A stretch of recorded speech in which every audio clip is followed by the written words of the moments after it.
L'heure n'est plus au silence. L'Afrique ne dort plus. Dans l'ombre des conflits, au-delà des discours creux, une révolution invisible est en marche. Elle ne défile pas. Elle ne crie pas. Elle cultive. Elle s'enracine. Elle reconquiert. Là où les puissances achetaient des hectares par millions, des peuples reprennent mètre par mètre ce qui leur appartient. Leur terre, leur pouvoir, leur avenir. Le Burkina Faso vient de déclencher ce que l'histoire retiendra peut-être comme l'une des plus grandes révolutions agricoles du XXIe siècle, pas avec des chars, pas avec des balles, avec une loi, avec une vision, avec du courage. Ce que tu vas lire n'est pas un article, ce n'est pas une analyse froide, c'est une voix qui monte du sol, qui monte du peuple, qui t'appelle à écouter, à comprendre, et peut-être à rejoindre le mouvement. Le monde regarde ailleurs. Il détourne les yeux, détourne les flux, détourne les faits. Pourtant, quelque chose de monumental est en train de se produire. Là, au cœur du continent africain. Une révolution silencieuse, enracinée dans la poussière rouge du Sahel.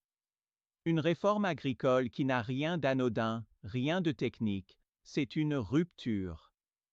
Un bras d'honneur lancé au siècle de domination. Une déchirure dans le tissu néocolonial. Le Burkina Faso, sous la conduite du capitaine Ibrahim Traoré, a décidé de reprendre le contrôle de sa terre, non pas à coups de mitraillettes ou de discours flamboyants, mais par un acte fondamental, réécrire le droit foncier. Il ne s'agit pas d'un décret technocratique. Il s'agit de rendre aux paysans ce qui leur appartient, de restaurer la mémoire du sol, de redonner une dignité à ceux qui nourrissent la nation. Le capitaine n'a pas changé l'Afrique avec une arme. Il l'a changée avec un stylo. Ce que Traoré a entrepris, c'est bien plus qu'une réforme. C'est une révolution civilisationnelle. Jusqu'à présent, les terres africaines étaient une proie. Morcelées, vendues à vil prix, cédées à des investisseurs étrangers, plus soucieux de rentabilité que de justice. Pendant ce temps, les enfants de la terre, les agriculteurs, étaient expulsés, marginalisés, oubliés. Le système ne les voyait pas, il ne les comptait pas, il ne les respectait pas. Et puis, soudain, la bascule. Un décret qui affirme « Désormais, la terre appartient à ceux qui la cultivent. Désormais, nul ne pourra acheter pour spéculer. » Fini les multinationales s'arrogeant des milliers d'hectares, pendant que les familles paysannes manquent de semences. Fini les projets agricoles sans les agriculteurs. Fini l'arrogance de ceux qui veulent dominer sans connaître le sol qu'ils foulent. Désormais, il faudra répondre à 3 questions. Est-ce que ce projet nourrit le peuple? Est-ce qu'il emploie nos citoyens? Est-ce qu'il construit nos industries? Pas de oui franc à ces 3 conditions, pas de terre. Et vous, qu'en pensez-vous? L'Afrique peut-elle vraiment dire non aux multinationales? Dites-le en commentaire. Likez si vous pensez que la terre doit revenir à ceux qui la travaillent. Abonnez-vous pour suivre chaque pas de cette révolution. Et très vite, les réactions ont fusé. Les chancelleries occidentales ont paniqué. Les investisseurs ont retiré leurs billes. Les agences de notation ont abaissé la note souveraine du Burkina Faso. Instabilité, danger, dérive populiste, criait-il. Mais Ouagadougou ne tremblait pas. Pendant que les puissances s'agitaient, le peuple semait. Une logique nouvelle prenait racine. L'Afrique n'est pas à vendre. Elle est à nourrir, à cultiver, à transmettre. Dans les villages, la parole s'est libérée. Les anciens racontent ce que leurs pères ont perdu. Les jeunes imaginent ce qu'ils peuvent bâtir. Les femmes s'organisent en coopératives. Et partout, un même mot circule. Souveraineté. Souveraineté alimentaire d'abord. Car il ne suffit pas de posséder la terre, encore faut-il produire, transformer, distribuer. C'est ainsi qu'un immense effort de réindustrialisation agricole a été lancé. Plus de tomates importées d'Italie. Désormais, une usine de transformation à Bobo-Dioulasso produit 3 tonnes de pâtes chaque mois. Le manioc n'est plus gaspillé. Il est séché, conditionné, vendu sur place. Le coton n'est plus expédié brut vers l'Europe. Il est filé, Tissé, teint sur place. Une mode 100% burkinabé émerge, portée par des coopératives de jeunes, des groupes de femmes, des créateurs qui voient dans chaque pagne une déclaration politique, dans chaque couture une revendication. Le vêtement redevient message. Le textile devient drapeau. Et ce n'est pas tout. L'accès au foncier est aujourd'hui digitalisé. Fini les pots de vin, les détours par des notables corrompus, les dossiers égarés. Une plateforme numérique gère les titres de propriété. Le coût est passé de 20 000 francs CFA à 20. Les procédures sont rapides, transparentes. Résultat, 200 micro-entreprises rurales ont émergé en moins d'1 an. Dirigées majoritairement par des femmes, des jeunes, des familles locales. Le nom des coopératives n'est plus en anglais ou en français, il est en mouré, en dioula, en peul. C'est toute une culture qui renaît avec le sol. Tu veux que cette transformation se répande dans toute l'Afrique? Alors partage ce message, parlant autour de toi. Like si tu crois au potentiel des coopératives locales.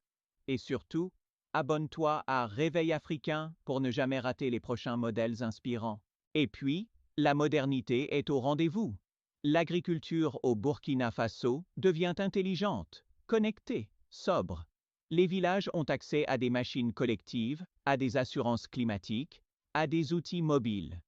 Des lycéens ont conçu une appli pour connecter paysans et boulangers. À Bamfora, un collectif a créé un séchoir solaire pour le manioc, réduisant les pertes de 80%. À Tugen, des ingénieurs ont mis au point un système d'irrigation contrôlable par smartphone. Ce n'est plus l'image misérabiliste du paysan courbé sur son champ sec. C'est l'image du jeune stratège, connecté, formé, maître de son destin. Et pendant ce temps, l'Occident observe, fébrile. Car ce qui se joue là n'est pas local. C'est une remise en question de toute une architecture globale de dépendance. Si le Burkina Faso transforme ses ressources, il n'a plus besoin d'importer. Si ses coopératives sont rentables, les multinationales n'ont plus de terrain de jeu. Si ces jeunes trouvent du travail dans l'agriculture, ils ne migrent plus. Chaque hectare arraché au système ancien est un coup de marteau sur le socle même du néocolonialisme économique. Et cela inspire. Le Ghana, le Rwanda, le Kenya s'intéressent au modèle. Des visites d'État ont lieu. Des accords sud-sud sont envisagés. Une idée germe. Et si toute l'Afrique reprenait sa terre? Et si ce modèle devenait la norme et non l'exception? Que se passerait-il si chaque pays africain exigeait que la terre nourrisse d'abord ses enfants, avant de remplir les cargos étrangers? Si chaque village disposait d'une usine, d'un séchoir, d'un accès à la propriété? Ce ne serait plus une réforme, ce serait un séisme.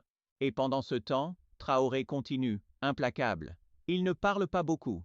Il signe, il agit, il décentralise, il consulte, il engage.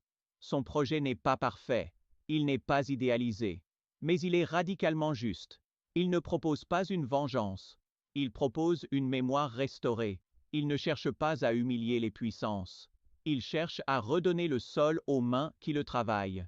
À Zignaré, des coopératives lèvent des fonds publics. À Gawa, les femmes sèchent leur manioc dans des unités solaires. À Ouagadougou, les prix des denrées sont affichés en temps réel via une appli créée localement. Ce n'est pas un rêve. Ce n'est pas une utopie. C'est en train d'arriver. Un peuple se lève. Une terre se libère. Une idée devient loi.